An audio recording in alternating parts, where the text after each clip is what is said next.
Hello guys, இப்போ வந்துட்டு நிறைய பேர் வந்து டிமேட் அக்கௌண்ட்னா என்ன அப்படின்னு சொல்லி கேட்டிருந்தீங்க. ஸோ ஃபஸ்ட்டு வந்து பிகினராக இருந்தீங்க அப்படின்னா நீங்கள் இன்னும் டிமேட் அக்கௌண்ட் ஓப்பன் பண்ணல, அதாவது ட்ரேடிங் பண்ணுறதுக்கு வந்து ஃபஸ்ட்டு டிமேட் அக்கௌண்ட்டுன்னு ஒன்று வேணும். ஓகேங்களா?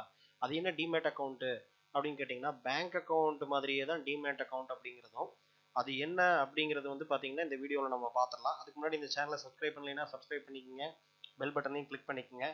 ஸோ இப்போ நம்ம வந்து டிமேட் அக்கௌண்ட் அப்படின்னா என்னன்னு சொல்லி நம்ம பார்த்துருவோம். ஆல்ரெடி டிமேட் அக்கௌண்ட் ஓப்பன் பண்ணவங்க வந்து இந்த வீடியோவை ஸ்கிப் பண்ணிங்க, வேணா உங்களுக்கு வந்து அது இந்த வீடியோ யூஸ் ஆகாது. ஸோ சப்போஸ் உங்களுக்கு டிமேட் அக்கௌண்ட்னா என்னன்னு இன்னும் கிளியராக தெரியல அப்படின்னா நீங்கள் வாட்ச் பண்ணுங்கள். ஸோ இப்போது நம்ம பார்த்தீங்க அப்படின்னா டிமேட் அக்கௌண்ட், ஸோ இது வந்து பார்த்தீங்கன்னா நார்மலாக பேங்க் அக்கௌண்ட் மாதிரியே தான். சரிங்களா? என்ன வித்தியாசம்னா, இப்போ பேங்க் அக்கௌண்ட்டில் போயிட்டு நீங்கள் ஒரு 10 lakhs டெபாசிட் பண்ணுறீங்க. ஓகேங்களா? இது வந்து அடுத்த நாள் போய் ஏடிஎம்மில் விட்ரா பண்ணி பார்க்குறீங்க, ஏடிஎம்மில் போய் செக் பண்ணி பார்க்குறீங்க அமௌண்ட் பேலன்ஸு. ஸோ அதே 10 lakhs தான் இருக்கும். அடுத்து வந்து அதுக்கு அடுத்த நாள் ஒரு 10 மணிக்கு போயிட்டு பேங்க்லேயே டைரெக்டாக பார்க்குறீங்க. ஸோ அப்போ என்ன தான் இருக்கும்? 10 லட்சம் இருக்கும். சரிங்களா? இப்போ வந்து திடீர்னு மொபைல் ஓப்பன் பண்ணி பார்க்குறீங்க ஒரு மணி நேரம் கழிச்சு. ஓகேங்களா? அப்போ என்ன இருக்கும்? 10 லட்சம் தான் இருக்கும். சரிங்களா? இந்த அமௌண்ட்டு வந்து மாறாது. ஸோ இது வந்து வருஷத்துக்கு ஒரு தடவை இன்ட்ரெஸ்ட் கொடுக்கும்போது மட்டும் என்ன ஆகும்? இந்த அமௌண்ட் வந்து சேஞ்ச் ஆகும். இப்போ இதே மாதிரி டிமேட் அக்கௌண்ட் அப்படின்னா, டிமேட் அக்கௌண்ட் அப்படின்னா நீங்கள் வந்து இப்போ ஒரு ஷேரை வாங்குறீங்க, ஒரு கம்பெனியோட பங்குதாரராக நீங்கள் சேர்றீங்க, ஷேரை வந்து பை பண்ணுறீங்க. ஓகேங்களா? ஒரு பை பண்ணும்போது உங்களுக்கு வந்து நீங்கள் வந்து எக்ஸாம்பிள் வந்து இப்போ ஒரு ஷேர் வந்து ஒரு கம்பெனியோட 10 ஷேர் வாங்குறீங்க, 10 குவான்டிட்டி, ஒரு ஷேரோட விலை 100 ரூபாய். சரிங்களா? 100 ரூபாய் வாங்குறீங்க, டோட்டலாக 1000 ரூபாய்க்கு நீங்கள் வந்து பர்ச்சேஸ் பண்ணியிருக்கீங்க ஷேர். ஓகேங்களா? இதுக்கு வந்து என்ன பண்ணோம்னா, இந்த கம்பெனியில் நீங்களும் ஒரு 10 ஷேரை வாங்கியிருக்கீங்க, அப்போ உங்களுக்கும் வந்து ஒரு 0.00001% அந்த பர்சன்டேஜாவது உங்களுக்கு வந்து ஒரு பங்கு இருக்கும் இல்லைங்களா? ஏன்னா நீங்கள் வந்து 10% வாங்கியிருக்கீங்க. இந்த இந்த டோட்டல் கம்பெனியோட மதிப்பு வந்து ஒரு 1000 கோடி 2000 கோடி இருக்கலாம். ஆனால் நீங்கள் ஒரு 10% வாங்கியிருக்கீங்க. அப்போ என்ன பண்ணுவாங்க அப்படின்னா, கவர்மெண்ட் வந்து அந்த செபி அப்படிங்கிற அமைப்பு வந்து உங்களுக்கு வந்து ஒரு அக்ரிமெண்ட்டை போட்டு கொடுப்பாங்க. சரிங்களா? ஒரு அக்ரிமெண்ட் வந்து பாண்டு பேப்பர் இருக்கு இல்லையா, நம்ம வந்து இதை வாங்கியிருக்கோம், இதை வித்திருக்கோம்னு சொல்லி ஒரு இடம் வாங்குறது, பத்திரம் வாங்குறதெல்லாம் பண்ணுவோம் பார்த்தீங்களா? இது மாதிரி ஒரு அக்ரிமெண்ட்டை போட்டோம்னா தானே நமக்கு வந்து வாங்கியிருக்கோம் அப்படிங்கிற ஒரு ப்ரூஃப் இருக்கும். ஸோ அந்த மாதிரி இந்த கம்பெனி வந்து நீங்கள் 10 ஷேர் வாங்கியிருக்கீங்கன்னா, இது எத்தனை வருஷம் ஆனாலும் என்ன ஆகுது? எத்தனை வருஷம் ஆனாலும் உங்களுக்கு அந்த இந்த 10 ஷேர் அப்படிங்கிறது உங்களோட அக்கௌண்ட்ல இருந்துகிட்டே தான் இருக்கும். இதுக்கான லாபம் உங்களுக்கு அவங்க கொடுக்கணும், இல்லைன்னா இந்த ஷேரை அவங்க உங்ககிட்ட இருந்து வாங்குறதுக்கு காசு கொடுக்கணும், வேற யார்கிட்டயாவது நீங்கள் விற்கலாம் இந்த அக்ரிமெண்ட். ஓகேங்களா? இதுதான் ப்ரொசீஜர். இதை வந்து எல்லாத்துக்குமே வந்து பார்த்தீங்கன்னா, நீங்கள் இன்னைக்கு நீங்கள் 10 ஷேரை வாங்கி இன்னைக்கே நீங்கள் செல் பண்ணுறீங்க அப்படின்னா, இப்போ ஒவ்வொரு தடவையும் நீங்கள் உங்களுக்கு ஃபிசிக்கலாக அக்ரிமெண்ட் வந்து நீங்கள் ஒரு பாண்டு பேப்பர் மாதிரி போட்டு பண்ணிட்டு இருக்க முடியாதுங்கிறதுனால என்ன பண்ணிட்டாங்க அப்படின்னா, டிமேட் அப்படின்னு சொல்லி ஒரு டெக்னாலஜி, அதாவது டிமேட் அப்படிங்கிற அக்கௌண்ட் வந்து டிமேட்டரைசேஷன் அக்கௌண்ட் அப்படின்னு சொல்லுவாங்க. ஓகேங்களா? இது வந்து என்னன்னா ஒரு எலக்ட்ரானிக் ஃபார்மேட்ல இந்த அக்ரிமெண்ட்டை வந்து ஹோல்டு பண்றாங்க. ஓகேங்களா? இப்போ எக்ஸாம்பிள் வந்து நீங்க 10 ஷேரை வாங்கியிருக்கீங்க அப்படின்னு வச்சுக்குவோம். என்ன டைமு வாங்குனீங்க, அந்த டைம்ல வந்து 100 ரூபாய் 10 பைசா இருக்கு அந்த ஷேரு.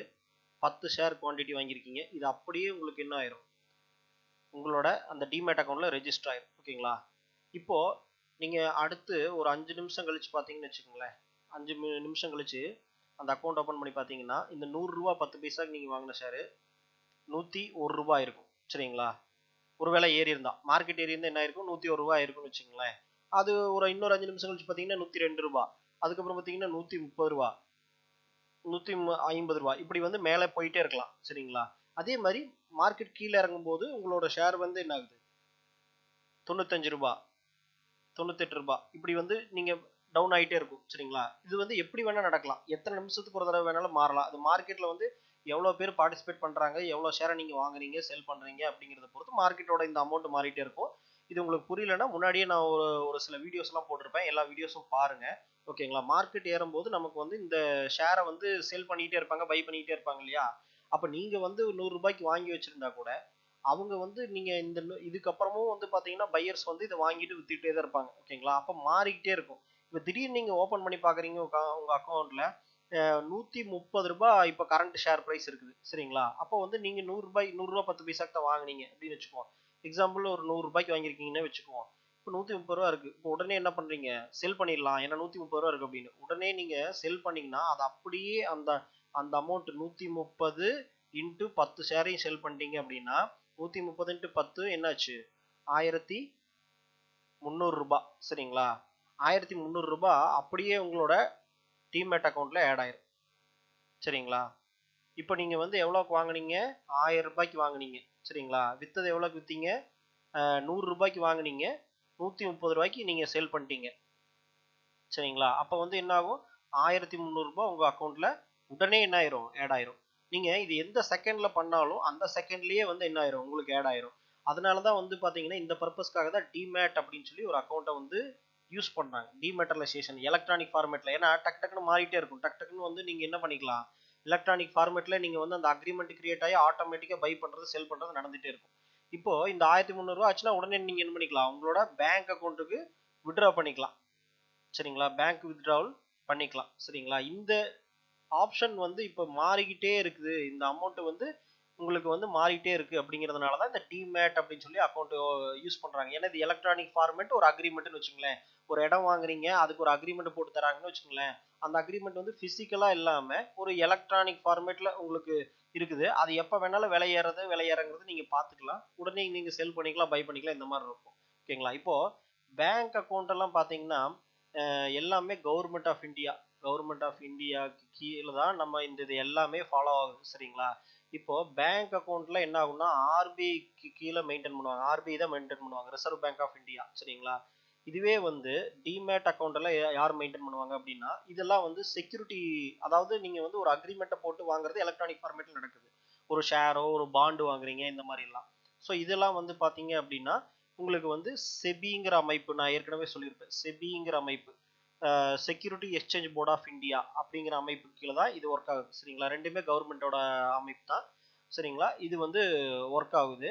இப்போ இந்த மாதிரி தான் வந்து நீங்க ஒரு டிமேட் அக்கௌண்ட் அப்படின்னா என்னங்கிறத நீங்க புரிஞ்சுக்கணும். ஓகேங்களா, ஸோ இப்போ நீங்க இந்த மாதிரி அக்கௌண்ட்டை நீங்க எப்படி ஓபன் பண்றது, எனக்கு வந்து இந்த ஷேரை வாங்கணும் விற்கணுங்க அப்படிங்கிற போது நீங்க அதெல்லாம் எப்படி ஓபன் பண்றது அப்படின்னு கேட்டீங்கன்னா, ஃபர்ஸ்ட் வந்து டிமேட் அக்கௌண்ட்ல வந்துட்டு பாத்தீங்கன்னா நிறைய புரோக்கிங் கம்பெனிஸ் இருக்காங்க. இப்போ டிமேட் அக்கௌண்ட் அப்படின்னா நீங்க செபில இருந்து அவங்க என்ன பண்ணுவாங்கன்னா ஒரு புரோக்கருக்கு வந்து கொடுப்பாங்க. ஓகேங்களா, இந்த அக்கௌண்ட் ஓபன் பண்றது எப்படி, பேங்க் அக்கௌண்ட் போய் நம்ம டைரக்டா ஆர்பிஐலயே ஓபன் பண்றோம், பேங்க் அக்கௌண்ட்டை போய் என்ன பண்றோம், பேங்க்ல ஓபன் பண்றோம். சரிங்களா, பேங்க்ல ஓபன் பண்றோம். அந்த மாதிரி செபிங்கிறது வந்து புரோக்கரை கொடுக்குறாங்க. ஒரு புரோக்கர் வந்து இந்த செபில வந்து என்ன பண்றாங்க, ரெஜிஸ்டர் ஆன புரோக்கர் வந்து ஒரு டிமேட் அக்கௌண்ட் ஓபன் பண்றதுக்கான அந்த உரிமையை வந்து இவங்க வாங்கிக்கிறாங்க. ஓகேங்களா, அதுக்கப்புறம் என்ன பண்றாங்கன்னா அந்த புரோக்கர் கிட்ட தான் வந்துட்டு நம்மள மாதிரி கிளைண்ட்ஸ் வந்து வாங்குறோம். சரிங்களா, இப்போ இந்த புரோக்கர் எல்லாம் யார் யாரு, இந்த புரோக்கர் எதுக்காக நம்ம செபி கிட்ட வாங்கி நம்ம கிட்ட கொடுக்கணும் அப்படின்னா, நம்ம இங்க எவ்வளவு ரூபாய்க்கு ட்ரேட் பண்றோமோ, இப்ப கிளைண்ட்ஸ் வந்து ஒரு எவ்வளவு ரூபாய்க்கு 1,00,000 ரூபாய்க்கு ட்ரேட் பண்ணாலும், அதாவது பை பண்ணாலும் சரி செல் பண்ணாலும் சரி, இவங்க எவ்வளவு வேல்யூ ட்ரேட் பண்ணிருக்காங்களோ அதோட ஒரு பர்சன்டேஜ் வந்து ஒரு கமிஷன் வந்து இவங்களுக்கு போயிடும். சரிங்களா, ஒரு கமிஷன் இப்போ வந்து 1,00,000 ரூபாய்க்கு பண்ணிருக்காங்கன்னா அதுல வந்து 0.05% வந்து இவங்களுக்கு போயிடும். ஓகேங்களா, இது எக்ஸாம்பிளுக்காக நான் சொல்றேன். இந்த பர்சன்டேஜ் வந்து 0.05 கிடையாது. அதுல வந்து நிறைய டிஃப்ரெண்ட், ஒவ்வொரு புரோக்கரும் ஒவ்வொரு மாதிரி இருக்கும். ஓகேங்களா, ஸோ இந்த பர்சன்டேஜ் இப்போ நீங்க எப்பவுமே வந்து 100 ரூபாய் லாபம் சம்பாதிக்கிறீங்க அப்படின்னா ஒரு 100 ரூபாய் நீங்க ஒரு ப்ராஃபிட் வந்து ஒரு ட்ரேட்ல நீங்க எடுக்கிறீங்கன்னா அது 100 ரூபாய் உங்களோட அக்கௌண்ட்டுக்கு வராது. ஓகேங்களா, 98 ரூபாய் 50 பைசா இந்த மாதிரி இருக்கும். ஓகேங்களா, மீதி அமௌண்ட் வந்து பாத்தீங்கன்னா அந்த கமிஷன், புரோக்கரேஜ் கமிஷன் அப்படின்னு சொல்றது இந்த புரோக்கரேஜுக்கு போயிடும். ஓகேங்களா, இதான் புரோக்கரோட வேலை. இந்த மாதிரி ஒரு 1000 கிளைண்ட் இருக்காங்க. சரிங்களா, 1000 கிளைண்ட் இருக்காங்க. அவங்க வந்து மொத்தமா ஒரு 10 லட்ச ரூபாய்க்கு ட்ரேட் பண்ணியிருக்காங்க அப்படின்னு வச்சுக்கோங்க. 10 லட்ச ரூபாய்க்கு ட்ரேட் பண்ணியிருக்காங்க அப்படின்னா அவங்களுக்கு வந்து ஒரு 0.005 அப்படின்னா கூட பர்சன்டேஜ்னா கூட அவங்களுக்கு ஒரு பெரிய அமௌண்ட் வரும் இல்லையா. அந்த இது வந்து டெய்லி 10 லட்ச ரூபாய் ஒரு 1000 கிளைண்ட் ட்ரேட் பண்றாங்க அப்படின்னா ரொம்ப அதிகமா வருங்க. இப்போ வந்துட்டு நம்ம கம்மியா சொல்றோம். ஓகேங்களா, சும்மா ஒரு 10 லட்ச ரூபாய் அப்படின்னு சொல்றோம். இந்த பர்சன்டேஜ் வந்து இந்த புரோக்கருக்கு கிடைச்சிடும். அதனாலதான் வந்து பாத்தீங்கன்னா இந்த புரோக்கர்ஸ் வந்து இந்த மாதிரி பண்றாங்க. சரி, இந்த மாதிரி புரோக்கர்ஸ் எத்தனை பேர் இருக்காங்க பார்த்தீங்கன்னா நிறைய பேர் இருக்காங்க. ஓகேங்களா. இப்போ டாப் லெவலில் இருக்கிறது வந்து ஜீரோதா அப்படிங்கிற ஒரு புரோக்கரேஜ் கம்பெனி. ஓகேங்களா. இவங்க வந்து என்னன்னா, இவங்க ஏன் டாப் லெவலில் இருக்காங்கன்னா டிஸ்கவுண்ட் புரோக்கரேஜ்னு சொல்லுவாங்க. அதாவது நீங்க வந்து எத்தனை ரூபாய்க்கு ட்ரேட் பண்றீங்களோ அத்தனை பர்சன்டேஜ், இந்த ஃபிக்ஸ்டு பர்சன்டேஜ் இல்லாம மொத்தமா பார்த்தீங்கன்னா 20 ரூபா ஃபிளாட். ஓகேங்களா. ஃபிளாட்டா 20 ரூபா தான் உங்களுக்கு புரோக்கரேஜ் பிடிப்பாங்க. ஓகேங்களா. இந்த மாதிரி பிடிக்கிறதுனால என்ன ஆகும்னா, நமக்கு எத்தனை லட்ச ரூபாய்க்கு ட்ரேட் பண்ணாலும் அந்த 20 ரூபா அப்படிங்கிறதுனால நமக்கு வந்து புரோக்கரேஜ் வந்து ரொம்ப கம்மி. சரிங்களா. அதனால வந்து இந்த ஜீரோதால வந்து டிஸ்கவுண்ட் புரோக்கரேஜ் அப்படின்னு சொல்லுவாங்க. டிஸ்கவுண்ட் புரோக்கரேஜ் அப்படின்னு சொல்றாங்க. இந்த மாதிரி டிஸ்கவுண்ட் புரோக்கரேஜ் இன்னொருத்தர் இருக்காங்க. சரிங்களா. அப்ஸ்டாக்ஸ் அப்படின்னு ஒன்று இருக்கு. இவங்க 2 பேரும் இந்த டிஸ்கவுண்ட் புரோக்கரேஜ்னால மட்டுமே ஃபேமஸ் ஆகல. இவங்க வந்து என்ன பண்றாங்க அப்படின்னு கேட்டிங்கன்னா, நிறைய ட்ரேடிங் இன்வெஸ்டிங் பண்றதுக்கான நிறைய டெக்னிக்கல் டூல்ஸ் வந்து இவங்க கிட்ட இருக்குது. ட்ரேடிங் இன்வெஸ்டிங் டூல்ஸ் வந்து இவங்க கிட்ட இருக்குது. இப்போ இந்த ரெண்டுல எதுல அக்கௌண்ட் ஓபன் பண்ணீங்கன்னா தான் உங்களால டெக்னிக்கலா ட்ரேட் பண்றதுக்கு வந்து ரொம்ப ஈஸியா இருக்கும். ஓகேங்களா. இதை தவிர இந்த கமிஷன் பேஸ்டு புரோக்கர்ஸ் எல்லாம் யார் யார் இருக்காங்கன்னு பாத்தீங்கன்னா நிறைய இருக்காங்க. இப்போ ஏஞ்சல் புரோக்கிங் இருக்காங்க. அதுக்கப்புறம் பாத்தீங்கன்னா ஷேர் கான் அப்படின்னு சொல்லி ஒரு கம்பெனி இருக்காங்க. ஸோ நிறைய இருக்கு. ஓகேங்களா. நிறைய இந்தியாவில் நிறைய கம்பெனிஸ் இருக்கு. ஃபேமஸான கம்பெனிஸ் வந்து ஜீரோதாவும் அப்ஸ்டாக்ஸும் தான். ஓகேங்களா. ஸோ இதில் வந்து இப்போ நான் என்னோட அக்கௌண்ட் வந்து ஜீரோதால தான் இருக்குது. எப்படி நம்ம ஜீரோதாவில் ஒரு அக்கௌண்ட் ஓப்பன் பண்ணுறது அப்படின்னு கேட்டிங்கன்னா, பேசிக்காக உங்களுக்கு வந்து பேன் கார்டு வேணும், ஆதார் கார்டு வேணும்,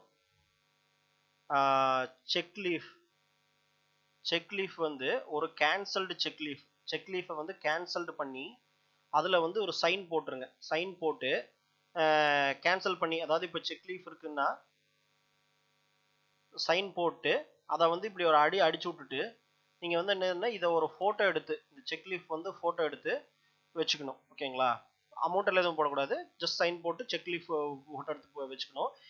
எந்த செக் லீஃப் கொடுக்குறீங்களோ அந்த செக் லீஃபோட பேங்க் அக்கௌண்ட் தான் வந்து பார்த்தீங்கன்னா உங்களுக்கு வந்து மெர்ஜ் ஆகும். சரிங்களா. பேங்க் அக்கௌண்ட் வந்து அந்த பேங்க் அக்கௌண்ட் தான். எந்த செக் லீஃப் கொடுக்குறீங்களோ அதோட bank account. PAN card, Aadhaar card, cheque leaf, அதுக்கப்புறம் பார்த்தீங்கன்னா ஃபோட்டோ, இதெல்லாம் நார்மல் ப்ரூஃப் தாங்க. நார்மல் ப்ரூஃப் தான் நீங்கள் வந்து இது பண்ணணும். எப்படி ஓப்பன் பண்ணுறதுன்னு கேட்டிங்கன்னா, ஜஸ்ட் கூகுளில் போயிட்டு ஜீரோதா அக்கௌண்ட் ஓப்பனிங் ப்ரொசீஜர் அப்படின்னு சொல்லி டைப் பண்ணிக்கோங்க. டைப் பண்ணிங்கன்னா உங்களுக்கு வந்து sign up and open Zerodha trade accounting demat account online வரும். ஓகேங்களா. ஓம்பட் அக்கௌண்ட்னு இதை வந்து கிளிக் பண்ணிங்கன்னா இந்த பேஜ் ஓப்பன் ஆகும். இதில் போயிட்டு உங்களோட 10 டிஜிட் மொபைல் நம்பர் போட்டிங்க அப்படின்னா உங்களுக்கு ஒரு ஓடிபி ஜென்ரேட் ஆகும். சரிங்களா. அந்த ஓடிபி ஜென்ரேட் ஆனதுக்கப்புறம் அடுத்தடுத்த ஸ்டேஜாக அதுவே காமிக்கும். நீங்கள் ப்ராசஸ் பண்ணிங்க. அப்படி உங்களுக்கு டவுட்டாக இருந்தால் இதே நீங்கள் டைப் பண்ணிங்கன்னா ரெண்டாவது ஒரு லிங்க் வரும் பாருங்க, how to I open account online அப்படின்னு சொல்லி வரும். இந்த லிங்க் கிளிக் பண்ணிங்கன்னா இந்த பேஜ் போகும். இதில் வந்து ஒரு வீடியோ கொடுத்துருப்பாங்க. ஓகேங்களா. இந்த வீடியோ வந்து நீங்கள் கிளிக் பண்ணி ஃபுல்லாக பாருங்கள். இதில் வந்து அவங்க அப்படியே ஒரு ப்ரொசீஜராக சொல்லியிருப்பாங்க. இங்கிலீஷில் தான் இருக்கும். சிம்பிளாக தான் இருக்கும். ஓகேங்களா. ப்ரொசீஜராக சொல்லியிருப்பாங்க. அப்படி ஆஃப்லைன் அக்கௌண்ட் ஓப்பன் பண்ணணும்னு கேட்டிங்கன்னா, இப்போ வந்து இந்த வைரஸ் ப்ராப்ளம் இருக்கிறதுனால யாரும் வந்து ஆஃப்லைன் அக்கௌண்ட் ஓப்பன் பண்ணுறதில்ல. நீங்கள் வேணால் கொரியர் அனுப்பி ஓப்பன் பண்ணலாம். ஓகேங்களா. கீழே வந்து நம்பர் கொடுத்துருக்காங்க, ஃபோன் நம்பரு. இதுக்கு வந்து நீங்கள் இது பண்ணலாம். ஒரு இனிஷியல் அக்கௌண்ட் ஓப்பனிங் சார்ஜ் வந்து ஈக்விட்டிஸ்க்கு வந்து 300 ரூபாய் அந்த மாதிரி வந்து வாங்குவாங்க. ஃபியூச்சர் அண்ட் ஆப்ஷன்ஸ்னு ஒன்று இருக்குது. ஓகேங்களா. ஃபியூச்சர் அண்ட் ஆப்ஷன்ஸ்னு சொல்லிட்டு ஒரு செக்மெண்ட் இருக்குது, ட்ரேடிங் செக்மெண்ட்டு. அதாவது நம்ம வந்து ஒரு கம்பெனியோட ஷேர்ஸை தான் வாங்குறோம், விற்கிறோம். ஓகேங்களா. இதுவே வந்து ஒரு கம்பெனியோட அந்த ஷேரோட futures and option, F and O செக்மெண்ட்னு சொல்லுவாங்க. சரிங்களா. F and O, futures and option சொல்லுவாங்க. இந்த செக்மெண்ட்லேயும் கமாடிட்டி, அதாவது கோல்டு வாங்குறாங்க இல்லையா, கோல்டு, க்ரூட் ஆயில், இதெல்லாம் வந்து கமாடிட்டி மார்க்கெட். ஓகேங்களா. இந்த 2 செக்மெண்ட்லையும் நீங்கள் ட்ரேட் பண்ணணும் அப்படின்னா உங்களோட இன்கம் ப்ரூஃப் வந்து வேணும். இன்கம் ப்ரூஃப் இருந்தால் தான் இந்த 2 செக்மெண்ட்லையும் வந்து ட்ரேட் பண்ணுறதுக்கு உங்களுக்கு வந்து அலோவ் பண்ணுவாங்க. இன்கம் ப்ரூஃப்னா என்னன்னா, பேங்க்ல நீங்கள் வந்து சேலரி வாங்குறீங்க இல்லையா, பேங்க்ல சேலரி வாங்குற அந்த சேலரியோட ஸ்லிப்பு. சரிங்களா. Bank salary slip. அப்படி இல்லைன்னா ஐடி, நீங்கள் பிஸ்னஸ் பண்ணுறதா இருந்தால் ஐடி இன்கம் டேக்ஸ் ஃபைல் பண்ணியிருப்பீங்க இல்லையா, இன்கம் டேக்ஸ் ஃபைல் பண்ண ஐடி ஃபைலிங்கோட அந்த அக்னாலேஜ்மெண்ட் இருக்கும். சரிங்களா. அக்னாலேஜ்மெண்ட்னு உங்களோட மெயில் ஐடிக்கு வந்து உங்களோட ஆடிட்டர் வந்து ஒரு அக்னாலேஜ்மெண்ட் அனுப்புவாங்க. சரிங்களா. ஐடி ஃபைல் பண்ணியிருந்தீங்கன்னா தெரியும். ஸோ இந்த 2 இன்கம் ப்ரூஃப் வந்து நீங்கள் வந்து எக்ஸ்ட்ராவாக சப்மிட் பண்ணணும். இதை சப்மிட் பண்ணிங்கன்னா மட்டும்தான் உங்களுக்கு வந்து பார்த்தீங்கன்னா, இந்த 2 விஷயத்தை சப்மிட் பண்ணிங்கன்னா தான் உங்களுக்கு வந்து இந்த செக்மெண்ட்டில் வந்து ட்ரேட் பண்ண முடியும். ஓகேங்களா. இதுதான் வந்து ப்ரொசீஜர். ஓகேங்களா. இதை ட்ரேட் பண்ணிட்டீங்கன்னா உங்களுக்கு என்ன வரும்னா, உங்களுக்கு வந்து கைட் டாட் ஜீரோதா அப்படின்னு சொல்லி நீங்கள் டைப் பண்ணீங்கன்னா, இப்போ கைட் டாட் ஜீரோதா அப்படின்னு சொல்லி நீங்கள் டைப் பண்ணீங்கன்னா உங்களுக்கு வந்து இந்த மாதிரி ஒரு ஸ்க்ரீன் வரும். இந்த ஸ்க்ரீனில் வந்து உங்களோட யூசர் நேம் பாஸ்வேர்டு போட்டு லாகின் பண்ணீங்க அப்படின்னா உங்களுக்கு வந்து இந்த ட்ரேடிங் பண்ணுற டூல் வந்து ஓப்பன் ஆயிடும். சரிங்களா. நான் வந்து நெக்ஸ்ட் வீடியோவில் நம்ம ட்ரேட் எல்லாம் பண்ணும்போது நான் உங்களுக்கு வந்து இந்த டூலை எப்படி வந்து யூஸ் பண்ணுறது அப்படிங்கிறத நான் சொல்கிறேன். சரிங்களா. இப்போ வந்துட்டு இந்த மாதிரி நீங்கள் ப்ரொசீஜரை ஃபாலோ பண்ணீங்க. இப்போ உங்களுக்கு டிமேட் அக்கௌண்ட்னா என்னன்னு புரிஞ்சிருக்கும். ஸோ இந்த வீடியோ உங்களுக்கு பிடிச்சிருந்துன்னா லைக் பண்ணுங்கள், ஷேர் பண்ணுங்கள். அதுக்கப்புறம் வந்து பார்த்தீங்கன்னா இந்த சேனலை வந்து சப்ஸ்கிரைப் பண்ணல அப்படின்னா சப்ஸ்கிரைப் பண்ணிங்க. ஸோ நெக்ஸ்ட் வீடியோவில் பார்ப்போம்.